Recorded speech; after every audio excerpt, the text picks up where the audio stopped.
Binababantayan sakaling umalis ng bansa ang contractors at iba pang umano'y sangkot sa mga maanumalyang flood control project. Ayon kay Senator Rodante Marcoleta, may contractor na raw na umalis ng Pilipinas. Narito ang report ni Carrie Cator. Sa gitna ng investigasyon sa anomalya sa flood control projects, naglabas na ng Immigration Lookout Bulletin Order ang Department of Justice laban sa 35 individual na sangkot sa mga proyektong ito. Yan ay matapos itong hilingin ni DPWH Secretary Vince Dizon.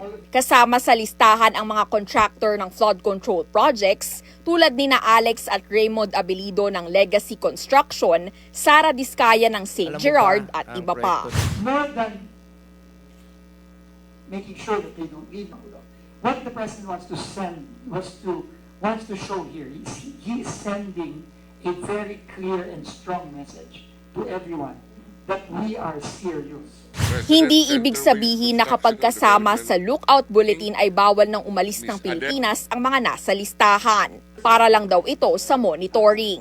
Sa ngayon, nasa bansa pa naman ang mag-asawang Diskaya ayon sa kanilang tagapagsalita. Pero may natanggap daw na impormasyon si Senate Blue Ribbon Committee Chairman Rodante Marcoleta na nakalabas na ng Pilipinas ang isang contractor. Hindi ko naman sinabi na nagtago. O kusang tumakas. Hindi. May nagsasabi nga sa ibang bansa.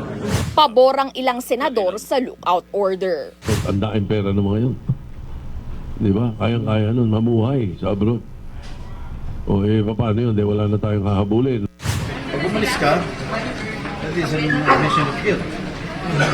It means guilt. Ipinag-utos na rin ni Dizon ang 2 linggong suspensyon sa lahat ng bidding sa mga proyekto ng ahensya. Bubuo raw muna ang DPWH ng panuntunan para maiwasan ang ghost at substandard projects. Binawi naman ng Philippine Contractors Accreditation Board o PCAB ang lisensya ng 9 na construction companies na pagmamay-ari ni Sara Diskaya. Inamin kasi ni Diskaya na lumahok ang mga kumpanya niya sa iisang bidding. Pinaiimbestigahan na rin yan sa NBI at DOJ. Paglilinaw ng kampo ni Diskaya, sa Alpha at Omega lang siya. Nakapag-divest na siya sa 8. Documented po yan. Nagbabalita mula sa Frontline, Carrie Cator, News 5.